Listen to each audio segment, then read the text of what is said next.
Gloria, could you give us your full name and spell it for us, please? Okay, my full name is Gloria Jean Hawk, H-A-W-K, or Gloria Jean, Jean, Hawk, H-A-W-K. And what was your maiden name? Doxtator, Could you spell that? D-O-X-T-A-T-O-R. Okay. And could you give us the date of your birth and where you were born? May 20th, 1944, born in Green Bay, Wisconsin. Okay, and could you give us the name of your parents? My dad is Leo Joseph Doxtator, and my mother is Betty Jane, and her maiden name was Bjerkvold, and that was spelled B-J-E-R-K-V-O-L-D. Okay, and on your mother's side, did you know your grandparents, what their names were? Yes, her mother was Linda, or Celinda. We called her Grandma Lindy, but she was Celinda Bjerkvold, and then she divorced that grandpa, and she remarried Barrett, Okay. Donald Barrett. And what was her maiden name? Grandma was, I think she was a Cornelius.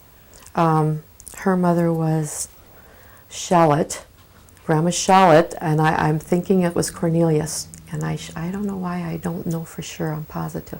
But Okay. I think she was a Cornelius before she became a Bjerkvold Okay. and a Barrett. And your That was my grandfather- mom's. And your grandfather on your mother's side? On my mother's side, that was Bernard Bjerkvold, and they were divorced. I think drinking was the whole problem then, and they had, my mother had one brother and two sisters. Could you give us their names? Vernon Bjerkvold, and then there was Donna and Evelyn. Evelyn? Evelyn, and another sister, forgot that, Ruth. Oh, okay. And on your father's side, could you give us his parents' names? He was Leo Joseph Doxtator, and Liza was his mother. His father, I did not know. He was dead for many years, but I believe his name was Joseph. And we had a picture in our house for years, but that's the only way I knew him. And Grandma Liza never remarried or anything. And what was your Grandma Liza's maiden name? That I don't know. I never thought. Did either of that. your parents ever tell you the name of your great-grandparents? Well, Grandma Shallot was Grandma Lindy's mother, and we asked Grandma Lindy about her mom and her family. And I don't know if we asked her too late, because she didn't really know. They were taken away and put in foster homes, her sisters, and I don't think she met her sisters that much after till later in life, but she didn't seem to really know too much. I think she was taken away maybe when she was 5 years old and put in some home, and she didn't really remember too much about it. And then I don't know if there was a grandpa, we didn't know any grandpa then. What about on Liza's parents? No. You never were told their names either? No. Oh, okay. Never thought to ask. I mean, sometimes we talk about that, like, oh, we should really write this all down, and we haven't really talked to Dad and Mom about it. And you gave us the name of your mother's sisters and brothers. Could you give us the names of your father's sisters and brothers and how many there were? There was Mary. We always called her Tootsie. And then we had Aunt Luella. We had Uncle Mike and Emery and Roman. And and Melissa, Aunt Melissa. And they all, one lived in Minneapolis, the rest all lived here, and my Uncle Emery and Uncle Mike never married. Okay. And did both of your grandparents, did they, on your mother's side and your father's side, did they always live in Oneida area? Grandma Lindy always, she was Green Bay. She lived in Green Bay all the time, Okay. her mom. We saw her a lot. We visited her a lot. Mm-hmm. And then Mom's dad lived in Appleton, and he died when we were quite young. We didn't see him that often. We would drive once in a while to visit, or he would take a bus and come out and see us. And we weren't very close to him, but we were always happy to see him. I know that. We were always happy to see him. And he always stayed the day and went back on the bus back home. What about your grandma Liza? Where did she live? She lived right on the corner. Right on, is that J, U? Mm-hmm. Right on the corner there on J and U, I guess. And with Aunt Melissa, she lived with her was that her daughter? No. Well, with Melissa, and Uncle Emery and Uncle Mike lived there, and also Melissa's husband lived there. They all lived together in that one house, which is no longer there. Okay. When you were growing up, did you have running water and electricity? No, we had electricity, but we had no running water, and we had the outdoor toilet. And we had that until, let's see, I graduated in '62 from high school, and I don't believe we had the running water yet till probably '63 or maybe even '64. Okay. And we lived, I have pictures of the garage that we lived in for all of my life.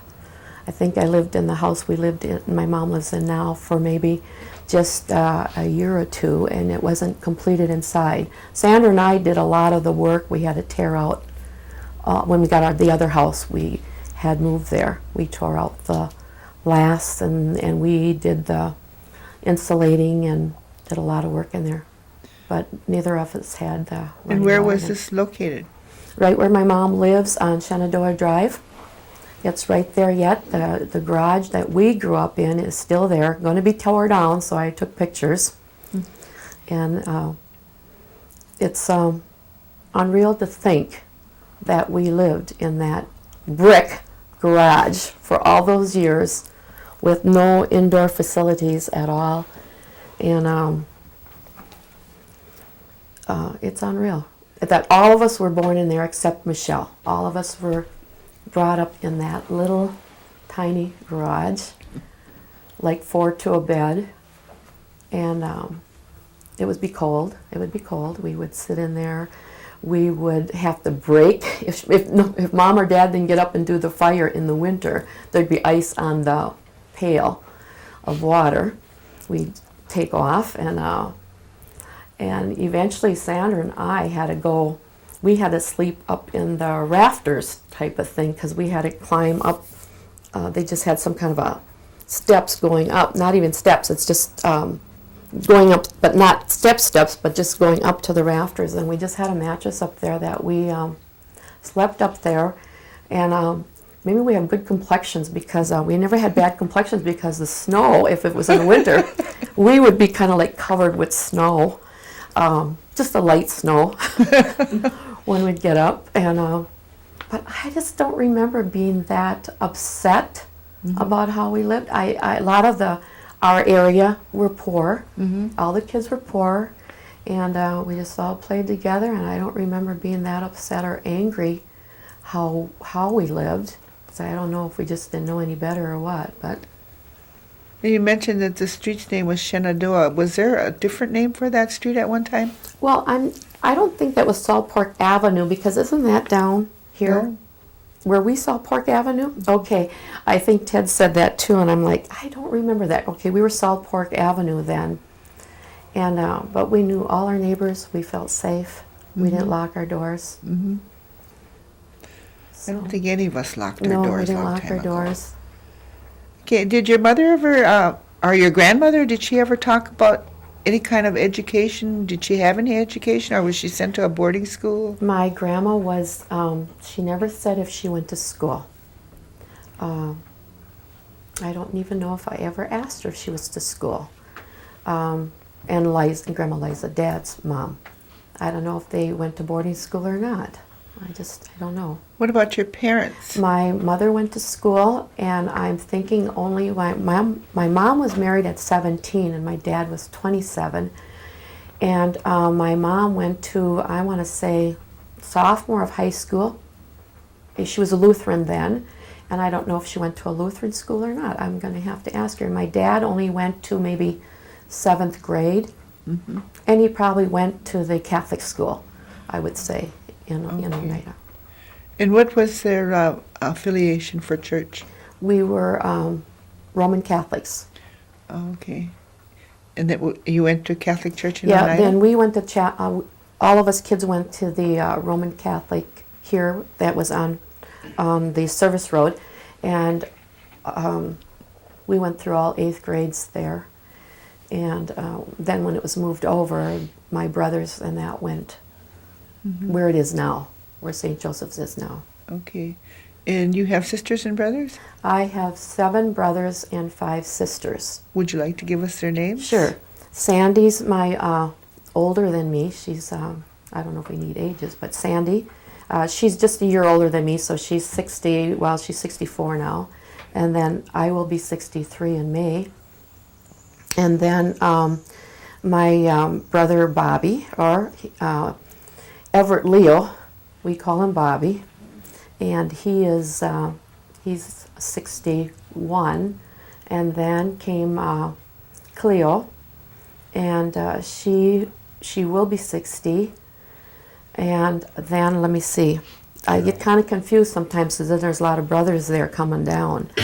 My sister Carol, she lives in Minneapolis, and she must be 59. Mom kind of had them right in a row, so it's like, and then Nancy Paulus is, I am not even, she's 50, I believe.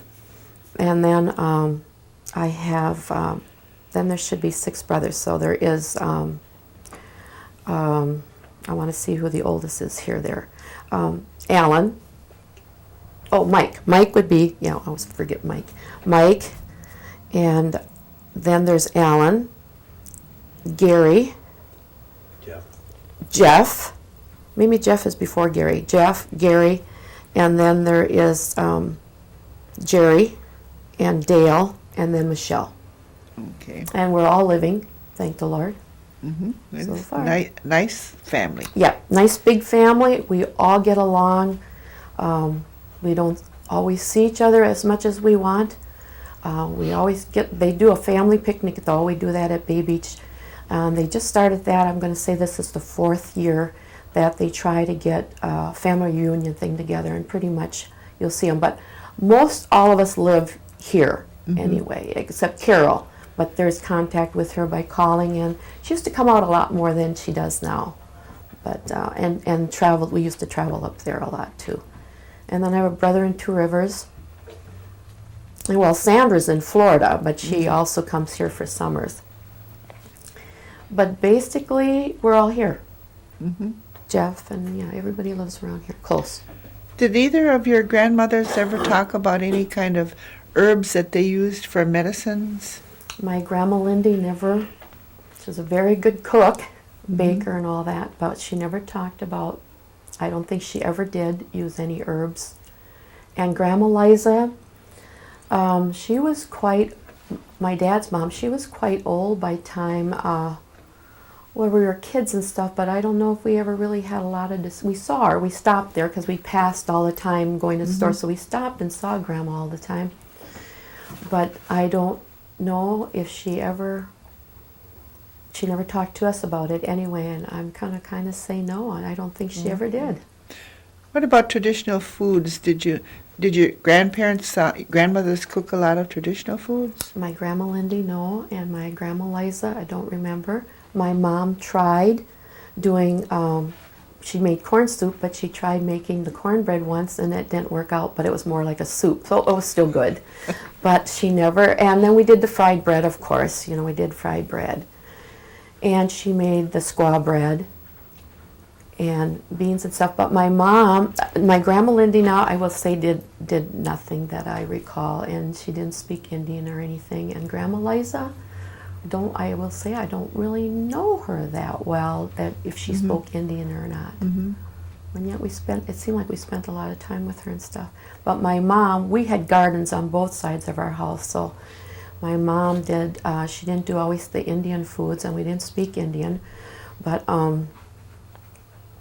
we had big gardens where we planted everything, and she canned everything, and we had to help hoeing and, picking the potato bugs off and spraying them, and they'd get the big bags, burlap bags full of the dry beans, and we'd hit them and pound them, and we'd have to then shuck them. And they made pickles in the big crock jars outside. Us kids, all the neighbor kids, we used to go in and steal the pickles, though. They were always so good. All the slime, and then get that all off, and then we'd steal those because they'd always be sitting outside. And just a lot of canning. My mom is a fantastic canner. So we had a lot of canned foods, and she was a good baker. We had homemade bread, like daily. And then when she started having her baby, well, she had babies, I learned to bake the bread, and I think Sandra had to cook the meals. So we did learn to bake bread and cook and stuff. But my mom was fussy, even though about her cooking. She didn't let us always help, but she was a good cook. Sounds like a familiar tune. Stay away, I'll do this.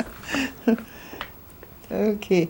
And when you got finished with grade school at the St. Joseph School, where did you go from there? Then I went to Seymour High School. Then I went to Seymour High School and graduated from Seymour High School. Then during school, I did a lot of babysitting, babysit for you, and babysit for Lillian, and everybody else, I guess, around. We babysit a lot. But house cleaning for Belle Coonan, that. And then I went in, after graduation, I moved into town and became a ward clerk, nurse's aide, and then a ward clerk at St. Vincent's Hospital in the psychiatric ward. What's a ward clerk? You did the typing and answering the phone. Okay. Otherwise, before, when you were the nurse's aide, then you worked with the patients, giving baths and whatever. Yeah. Okay, and then what did you do after that? Then I worked when I had my babies. Then I ended up working at daycare for about 5 years, and got Mom there, and Heidi was there. There was the three of us all there at daycare. My mom is still there because Heidi's teaching. And my mom is still at daycare. She turned 80. She's at daycare, and she just does the foster grandparenting. So she needs just to rock the babies, but she's there every day. Oh, okay. She used to sub, but now she just has to do the grandparent. So she still goes every single day up there. So we think that's good. And I worked there 5 years. Told my kids, my girls, when they have babies, I will babysit for them. And I didn't think it was going to last this long. I thought the babysitting was going to end sooner. And then, still doing it. Okay, and all this time now, somewhere in there, you were married? Yes, I was married in August 22nd, 1964, and we got married at St. Joseph's Church. And at that time, we had to get married on this side of the altar because I was marrying someone that wasn't Roman Catholic. And that was like a 15-minute service, but it still was nice. It was nice. And who did you marry? I married Weldon Neal Hawk. And then we moved 3 miles south on, what is that, Ranch Road? No. Fish Creek. Fish Creek Road. And that's where we lived for quite a few years till we bought the Nevenhoven's home here in Oneida. Oh, okay. And then you had children? Then we had children. We had Hillary is now 37 and has 2 children, divorced and 2 children, River and Stone, 6 and 4. And then we had Heidi 20 months later, and she's now 36, and she has 3 children. Patton's 13, and then Sophia's 8, and Keegan is going to be 4 April. Okay. And talking about another baby, I don't want to hear it with a scream. Like, we want to be done babysitting. How old is your youngest grandchild? 3. 3? Okay. Well, that's a nice age, though. Yeah, it's a nice age. And they're fun, and we do a lot with them. We do a lot with the kids and the family. I think we need to go back to your father. Mm-hmm. I don't think we asked where he was employed, or did he work Yes, somewhere? he worked for Selmer Construction Company for years. He got sick when he was working for them, and still paid his dues right up to the day he died for the Selmer Company. He really liked that, and he did construction all of his life. I know he was a great dad. We're asking him, why did you have all these kids? But they liked him. and he was good. He was really good. And while your mother was raising her family, did she work outside the home too? No, No? never. Okay. And then she didn't work outside the home till she worked for the daycare? Yeah, that's till she worked for the daycare, and it was hard to get her there. I think Dad was passed away. Dad was sick for 18 years before he died.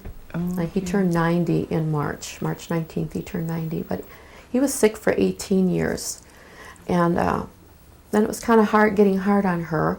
When we did get her bowling, and then we got her after he died. She still didn't want to work at daycare. We're saying, why don't you come and work at daycare? Well, she did, and she loves it, and she's still there. Well, she's that's still good. there. She loves it. Yeah. Yes. But my dad just was a construction worker all his life. And he was a churchgoer. Your father, did he have a nickname? Chicken. Yes, everyone knows him by Chicken. And we were his little chickens. Is there a story behind that? Well, I don't know if it's a good story, because someone said that he couldn't get into the service, and that's why they called him Chicken, but I don't know. It could have been some other. It seems like I heard stories about him, but I don't really recall what all they were, but He had another title also, didn't he? what was his title? He was the mayor of Oneida? Oh, that I don't. Oh, was he the mayor of Oneida? I don't. He was. Okay, I don't even know about that mayor thing. At least I'll have to recollect it maybe later. And the mail would come and it would be addressed to the mayor of Oneida. I know they would deliver it to your dad. Yeah. Oh, great. That's good news. He was funny. He was a lot of fun. Yeah, he was. What kind of illness did he have that he was sick It for was so kind long? of like, it was something brain damage back of the head. So The caused from his work? yeah, we say it is, and he says it is. You could always smell that sulfur in Green Bay. I don't remember years ago you'd go down and you'd smell yeah. that sulfur, and it just would sting. And I don't know if he was down in a hole or something, because he said that he could smell this, through his sickness, he could like smell it. And I think either he was down there too long or something, but it came slowly. He was sick slowly. And then Mom would just say to us, oh, your dad's not feeling good, your dad's not feeling good. And I'm like, and I can remember her giving him Hershey bars because to give him the energy, he thought it made him feel good. So I don't know, his diagnosis was, it had a big long name, but there's some kind of brain damage behind the head, and then it just was taking, all his, he just, like he couldn't walk and couldn't do a lot of things, but. Do you remember what they call Old Oneida? Old Oneida? How it used to be? I think I loved how old Oneida used to be with the grocery stores, and of course we had the taverns there too, but I love the grocery stores how they were years ago, and our little Oneida seemed booming, with the post office and having the cheese factory, and because I remember we raised pigs, so we would get that whey from the cheese factory to feed the pigs. You raised animals? Oh, we raised pigs, which wasn't fun. I don't think we enjoyed it, but they were always getting out, so we always had to run and get them, or get called home from school to run and get those pigs. They were always running loose. But and chickens, we raised chickens. Oh, okay. Never any cows or anything like that, but chickens and pigs. Oh, how many pigs did you have? Oh my God, Dad and his ideas is what we would always say. Probably 4. Oh, okay. And he would do this every so often, he'd get the pigs in. And the fence wasn't that good, but that was an experience. Going back to the nickname of your father, do any of your brothers carry that name now? Nope, they don't. No? No, I thought maybe like Dale would, but no one's carried the name Chicken. Michelle. Well, oh, that's right. Michelle carries the name Chicken. See, I forget about her sometimes. She's our youngest. She does. They call her Chicken. Oh, okay. All her friends call her Chicken. Oh, okay. Because I know one of your brothers is known as Chicken, too. Is it Dale? Everett. Oh, well, yeah, I suppose it should be him, too. Yeah. I just forget about those things, yeah. I didn't ever call him Chicken. My husband always called him a little chicken. Yeah, Little Chicken, yeah. He's a good gabber, too. I'm not the good gabber. Sandra's the good gabber, and Bobby's a good gabber. Okay. And Dale, I think, too. When you were going to high school in Seymour, how did you get to school? We had to get on the bus and go. And if you got sick, you had to wait and come home on the bus because Mom did not drive for all of our growing years, and we didn't have a telephone to come home. Angie Broker had a phone, and we would call there. I don't know if it was just to tell Mom we were sick because she couldn't come get us anyway. She didn't drive. Oh, For years okay. and years, she didn't drive. I think all of our years she didn't drive. Oh, okay. When you So were what in, would you do if you were sick? You just had to stay at school in the sick room. were you involved in any kind of sports or any school activities Yeah, outside the regular curriculum? Yeah, we were pretty busy. The dances and the home economics, and I'm trying to think. I remember getting a letter for school, but I think it was working in the office, and I didn't play any sports. I didn't play any sports or anything like that. I can't remember what group we were in. Were you into any kind of music or anything? Nope, I No? wasn't. Any plays? Nope, I didn't do that either. I was kind of the scaredy cat one. Sandra was the one that was in all the activities like that, and I don't know, she used to do these speech things. I don't know what that's called. Forensics. Forensics. Oh my God, I had to listen to her every day while she was practicing. But she was good at that. I wasn't. But I did work in the office at school. Okay. Is there any traditional things that you can remember when you were growing up? Well, we would go to the powwows here down at the ball field. We'd go to we'd go to the powwows. My mom we didn't do anything like Indian dancing or beading. We didn't do any beading then. Well, my mom, I think with 12 kids, she was too busy. Just clothing, feeding, and we had our gardens and stuff. So I would say we didn't do anything traditional other than going to a powwow but not participating in it. Did they ever talk anything about the cultural things? Yeah, I think we talked, they talked about the Indian things and cultural things, but I don't believe they were real active in it, and we weren't either. Like with the meeting, I think they went to the meetings, and we always heard about the 52 cents thing. I think that was the big deal. But and A lot I of think 52 cents is there. yeses, yeah, and I think they would keep up with the voting and who was the tribal chief and all that. Yeah, all of that stuff was talked Okay. about. Okay. Did they ever talk about the New York land claim at all? I think I heard about it, yes, but I don't know. That's been going on for years. So yes, I did hear about the New York land claims, but I don't know if we just didn't too far away for us to even think about it, I guess. Was any of your family ever involved in tribal politics? Nope. None. My dad was never, and my mom was never, and then Sandra came along, and she was in tribal politics. Oh, and what did she do? Sandra was on the BC, or the bingo. Oh, she worked homeschool coordinator. Then she worked at the Civic Center, and kind of just up from there. BC was her last thing in gaming commission. I didn't do any She of was that. the only one that was politically Yes, involved? yes, Okay. And you said your parents always voted? yes. They always voted. Okay. What about holidays? We had great holidays. Our mom was a cook, so we always had our big, we go to church, get all muddy because of how it always seemed to rain and all that. We're cutting through yards and we. And which holiday was that one? Easter. Easter? Easter's Okay. always the bad one. But we always had big dinners, big meals, and Christmas too. We always had nice Christmases, even though it was rough. But I remember always having a tree on Christmas Eve somehow. But that's when you were paying $1 for them, I guess, because we would get a tree. Bobby picked one in the woods, cut one down in the woods. We call it a Charlie Brown tree, but we used it.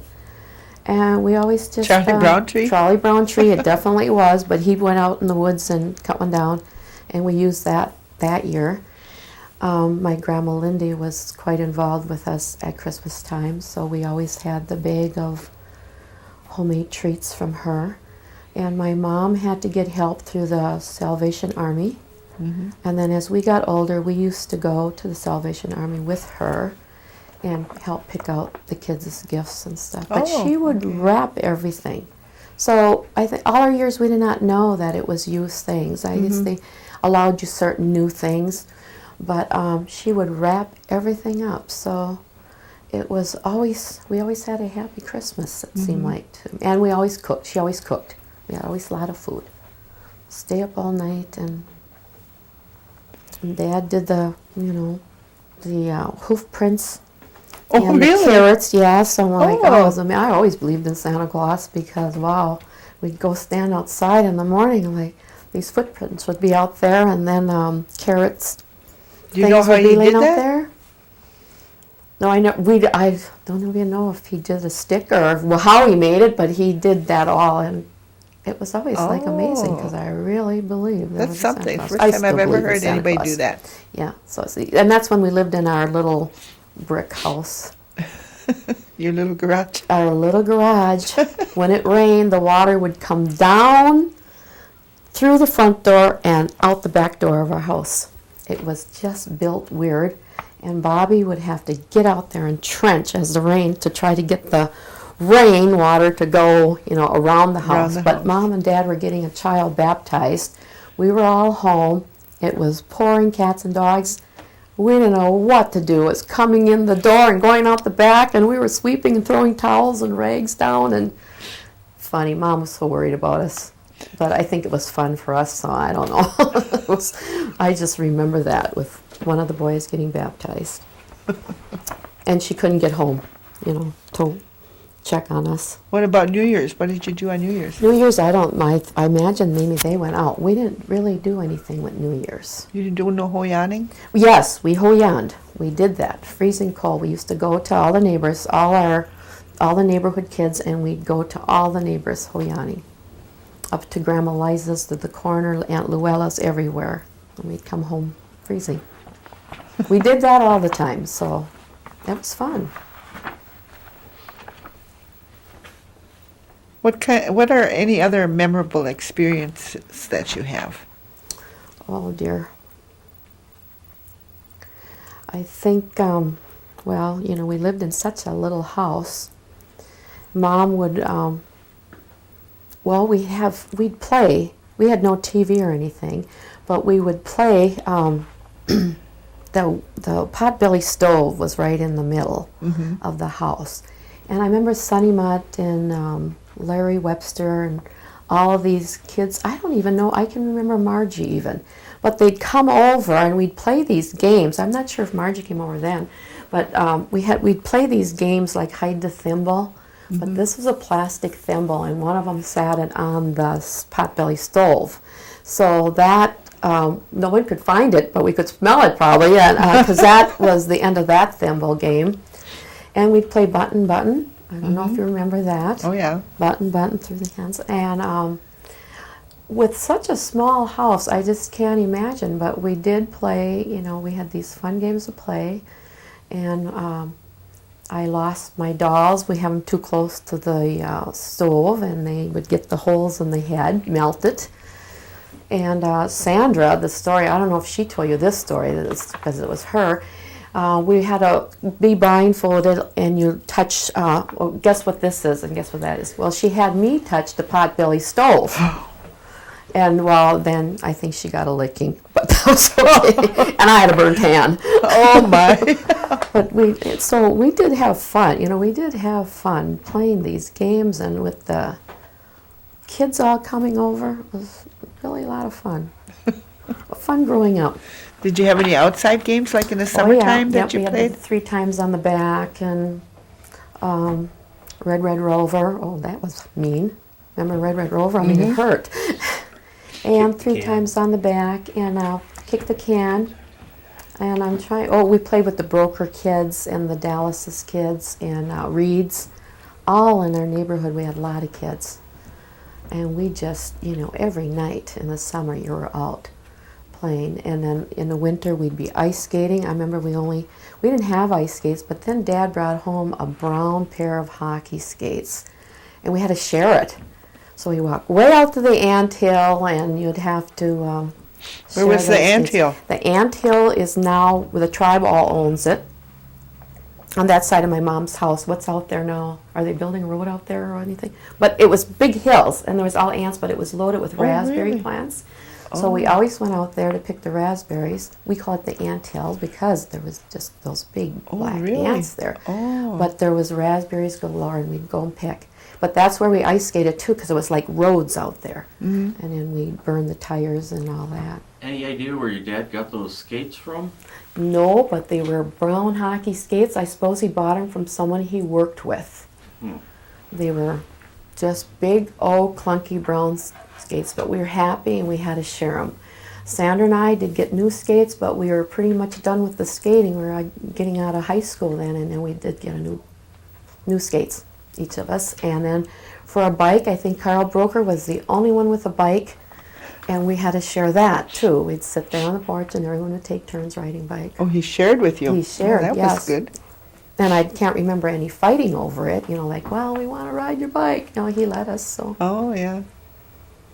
Did you have any like baseball games or Yes, we anything? played baseball constantly over where George Reed and then where Mrs. Torres lives now. There was a log house there, and that's where the Reeds lived, and we played on their front area. Then the Dallases, and then Liza Webster, and she had the dirt floor. I don't know if you remember her house, but she still had a dirt floor. And then we were across the road.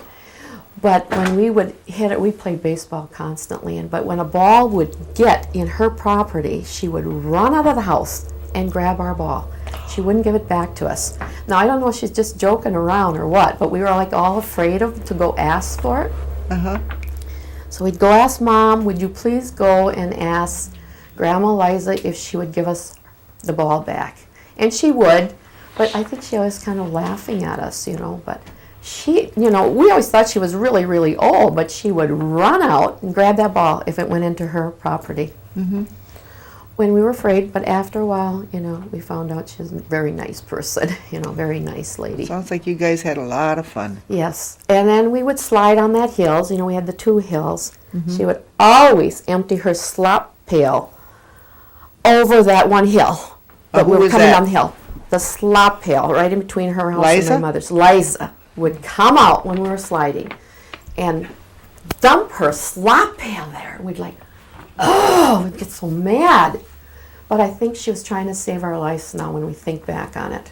Because we would be coming down the hill onto the road. Because Dallas's lived there, and I remember Anne Marie getting hit by a car. Not seriously, Oh. but... So now when we think about it, we always was just mad at her, and we'd be covering it up with snow. But maybe it was to save our lives. I don't know, because we'd come speeding down the hill and down the other hill, and there was a road there, but we always knew we had to turn off. Yeah. So, but sometimes, you know, you didn't turn off. But that was one of her fun things to do to us. Did that steer you away from the road then? No, we What didn't. she did? I mean, no, we did it. We just covered it up with snow, but we'd be all mad because it would slow us down, and because we did a lot of sliding in that day. But our whole neighborhood, we all thought they were all old people, you know. Well, even Blanche McGlester, and then my Grandma Bennett and Liza Reed, and I mean, we just thought our whole neighborhood was old people, and actually they were probably young. We just didn't know. We didn't know. They're probably in their 30s, you know. We thought that was old. But it was a great neighborhood, great neighborhood. with Agnes Ness and Monetta King and Des Hartz, my Aunt Prudy on one end, we were on the other end. And Bernice Moore and Joker, they lived up the hill from us. I used to babysit for them. Gladys Reed, Bill and Gladys Reed, or were they Cornelius? They might have been Cornelius's. Yeah. Cornelius. And she used to babysit for us, and she always had her hair braided up around her head. And she probably babysit for us when Mom went to have a baby or something, but she used to choose newspaper. So then, I don't know why she chose newspaper, but then we thought, well, let's just give it a try. So then we would chew newspaper. She chews? Newspaper. I haven't tried it lately. I was thinking of trying it just to see, you know, what it tastes like. I was thinking about that because she always chewed. We did though when we were young, and she was babysitting for us. We did chew newspaper. Really? With her. But she chewed that. Maybe she didn't have any tobacco or whatever, but she chewed newspaper. She was fun. What does it mean to you to be an elder? Well, besides all the aches and pains, but, well, you know, it's just kind of nice. I want to say freedom, too, and relaxation. We do have the grandkids. It's like, I guess you don't have to, we're both retired, too, so it's like you don't have to be somewhere, you know, if you don't want to. You just, I like the sleeping in, too, and you don't have to get up and you don't have to get dressed right away, and I mean, I just enjoy it. I don't know, we get to do stuff together, I guess, because now we're both retired, so he's around all the time, and we get to just kind of bum around, go to lunch, do things, enjoy things. I love to read, and I used to always read. Prudy and I would exchange books, and you can go visiting when you want, and do your hobbies. I crochet, I knit, I do all that stuff. So now teaching the grandkids and my daughters to knit, taken so long, and I used to teach it too. For the Do you do any other arts and crafts? No, mostly the knitting, the crocheting, and other like beaded crafts and things. Okay. But just always got something going. And you teach knitting? I used to teach knitting and crocheting through the Fox Valley school. It was an Indian program when the sisters were here, Sister Diane and Sister, what was that, Sister Tony.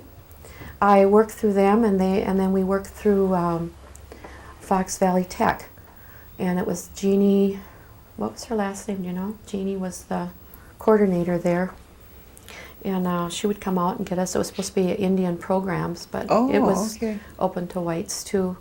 But it was, we had to have like 15 Indians at least, Indian women, to be able to Where did that run the program. take place? Well, we did it at the Civic Center, and then we did it for years at the Civic Center, and then we went up to the community senior center up here, the Lutheran Church one, and we taught up there, and then sometimes at the library too.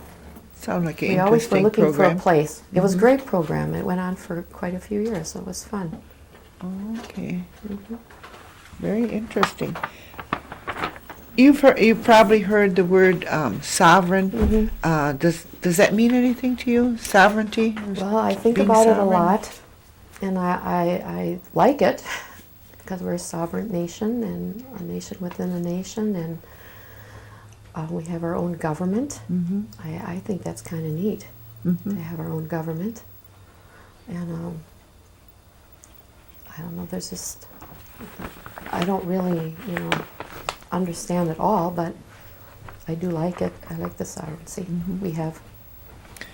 And do you use any of the elderly programs that they have? Yeah, we're starting to use the elderly programs now.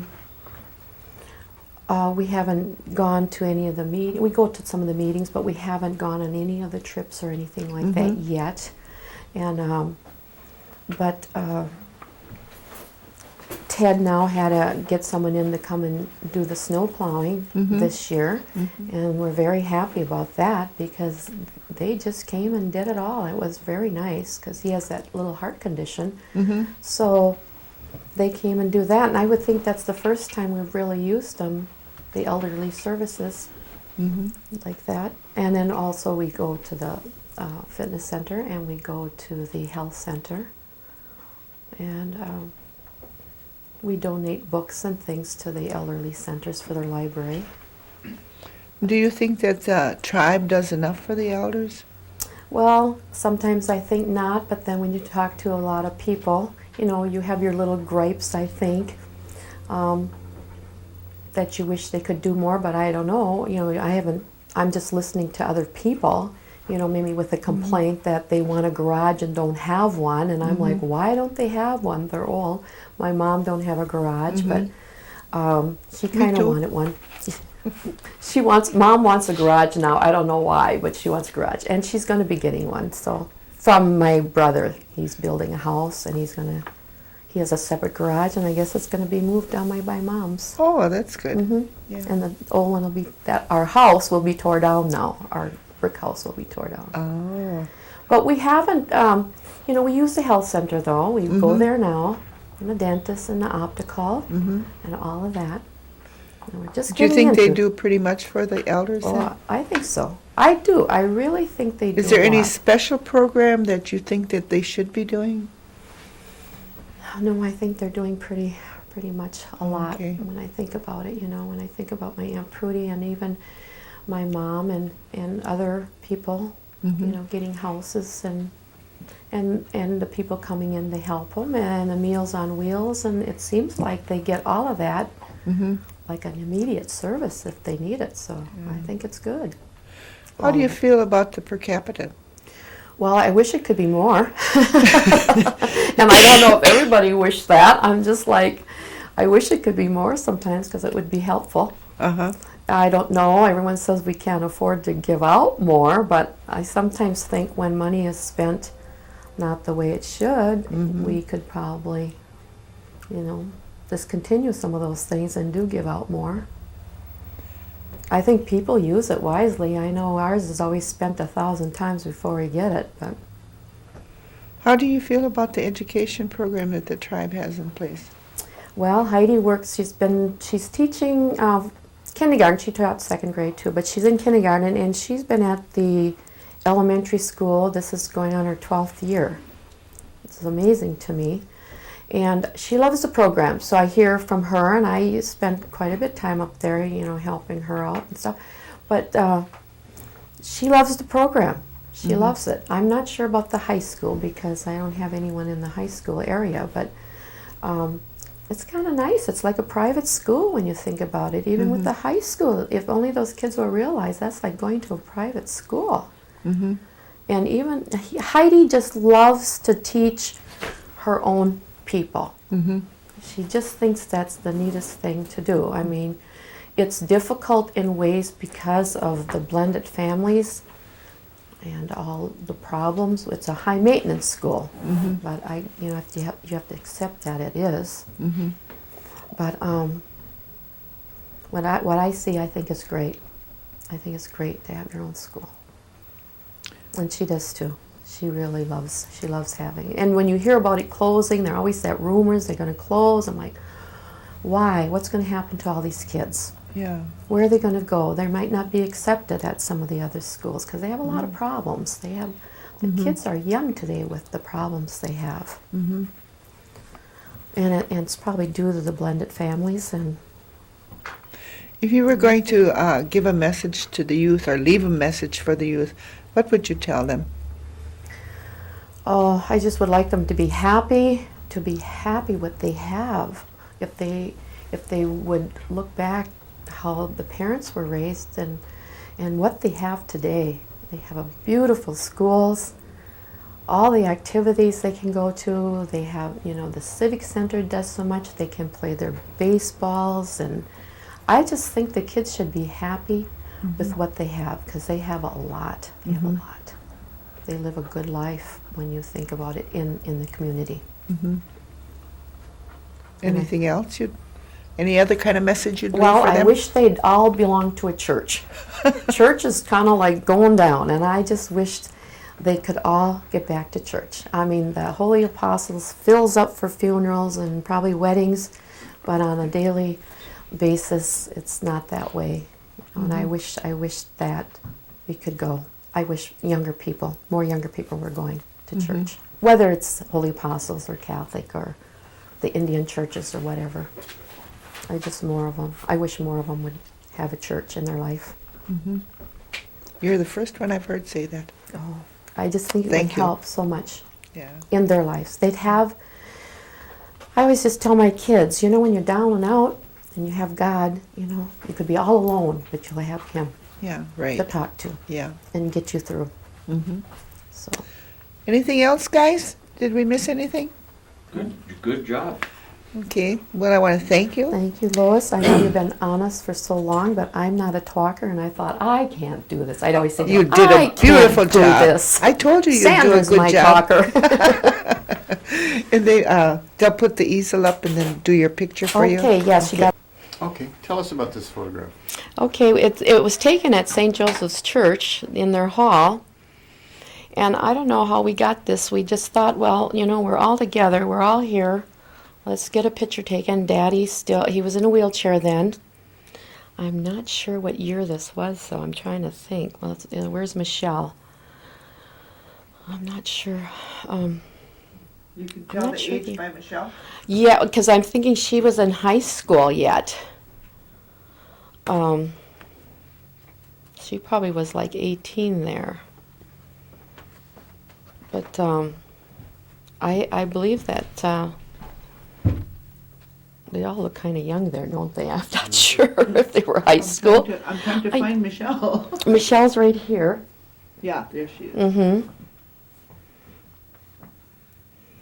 And, we did it with just the girls. I guess we just got together to do this because Dad and Mom were both here, and Dad was being sick then, but he lived quite a long time after this picture was taken, because I think this might have been when maybe not when he first got sick because he was still walking, but he could walk a little. But the wheelchair was the best thing for him. Nice. One moment. Okay, tell us about this picture. Okay, this is the house that I grew up in. And actually, I want to say, all of us grew up in this house but Michelle. And that was the front door. They put a garage door in thing, but there was this front door. And the living room was like on this part, the half part. The one bed was right here, my mom and dad's, and there'd be a crib. And then we just had cardboard partitions, and then it would be like maybe a dresser and 2 more beds, and there'd be usually 4 in a bed because, I had these 2 beds there, and then Mom's kitchen was over this way, and we didn't have the running water. We did have no electricity for a while either, because I can remember cleaning out the kerosene lamps with paper because they'd turn black and you'd have to clean them out. And the hauling water, we did not have water on our place either. We had to go over the hill to Tilly Baird's and haul the water. So in winter we did a sled. In summer, we did a wagon hauling. Where's the snow show? Pardon? Where's the snow? The snow? Oh yeah, there's no snow. Snow on your bed. Yes, the snow was on us. But then there's just this rafters up there, and that's where we. But that was it with our whole crew in there. And clothes just hung from the ceiling. She had clothes hanging from the ceiling on, the ropes and then the log. Yeah, everywhere. Yeah, he came in to get me. I was so embarrassed that time, though, because he came to date me, and I still lived in there. And Mom, in the winter, you couldn't hang the clothes outside, so she had clotheslines going in the house. And we always had babies, so there was like diapers and everything. I mean, you kind of ran into them when you came in, because as soon as you came in the front door, their bed was right there. So you didn't have a whole lot of room. And the living room was over to the side, which, held the couch, and that was it. So here's a Okay, tell us about this one. Okay, this is the back door. And we had no porches or anything, and you came into the front door. Well, that's where the water would come down that hill and come right on through out the back door, because we wanted it to go out the back door, so we always had to. And that's right where the kitchen was, where the back door is. The kitchen, the slop pail, we called it then, and the little stand where we washed up. And our baths just consist of the tub of water being put in and heat it. And we all took the bath in the same water. And then Mom would wash clothes in the house, and we would haul water. She did rainwater a lot, and we'd put the rainwater in the wash machine. Or when it was winter, she'd put snow in the wash machine, and she had this little thing you plug in. It was a water heater. It was just a round thing like this. I don't know if Lois, you remember that? Yes. A round thing like this with electric thing. You plug it in, and that's how she heated up the water. We all had those. Yeah, and then with the and Fell's Neptune and the scrubbing board, because we would have to help a lot with the socks and the dirty. Usually socks is what we had to use the washboard for, and so we always had a washboard, and we always had Fell's Neptune, and but she would hang outside the clothes, and in the winter, well, you hung out in the winter, and then you brought them in frozen. And then she would hang them all over in the house to dry. And we ironed with, since we didn't have electricity, we would iron with those that you put on the stove. Flat iron. Those flat irons you just put on the stove until we got electricity. And this is, my sister, Tell us about this one. this is the inside. So that's all that, because Gerald used everyone. I think it's all cleaned out now, or is it? You just took these not too long ago. The lawnmower and everything went in there, but I mean, when you look at this is where we lived, And like I say, by the back door was Mom's kitchen, and we had a big table, and then where the stove was on the wall where she cooked, and we had those gas tanks from outside. And then right over on the other half of the house was like 2 beds. And like I say, we had to do 4 in a bed until Sandra and I was able, I think the stairs is there yet, we had to climb up the wall. It was just and get up into that lath, and that's where we were towards the end of our years living there. And then the little living room here, and then Mom and the beds right over here. There, and then she had some dressers there, but they were just really had no room to do anything. Okay. Why don't you tell us about this picture now? Now this house, the front part, you didn't take the front of the house, but we had this back. The front part of the house was hens. I'm Mr. and Mrs. Hen. They belonged to the Catholic Church. They were building a house, and we bought their house that they lived in, which is the front part of the house. And then Sandra and I had to do a lot of work to get that ready to live in there. And we lived in there, her and I believe, by ourselves until they start getting it fixed up, because we had to take all the laths out, and we insulated the upstairs and everything. I can't remember my brother helping us that much, but Sandra and I had to do a lot of the work. Then, what was Edwin King's father's name? Albert. Albert King. We saw him a lot. He's a nice guy. He helped us put on the kitchen, but we dug the hole ourselves. Marvin Lucas and Albert was there, and my dad, and all my brothers then and stuff. We had to dig they dug a basement themselves, and then Albert helped build that. And I think it was just him and Dad that built that kitchen on, that second part. And then someone else built the back porch. A construction person built that little back piece on later on. And then I think they got all new windows and stuff in there. But it's much nicer living than we had it. Let's say the second half of our kids. The first half of us lived a little harder, and they were stricter with us. We weren't allowed to do a lot of things, and Stop tape. Okay. that's the back and the side of the house. And like I said, all that stuff wasn't there because we didn't have, the outhouse was in the back of the house. And that's quite a story too. Even when you have to go to the outhouse, I think we used to burn catalogs and stuff in there because I don't know why, if it was cold in the winter. But we always had to fight to get someone to go with us. No one wanted to ever go to the outhouse alone. And then there was gardens. Gardens were right up to the side of our house there, and from the other side it would be garden right to the road. And and quite large. I don't know how large. I'm not good at that, but we raised everything. We raised the corn, the beans, the potatoes, the tomatoes, the cucumbers. That was my dad's big deal, gardening. He loved it.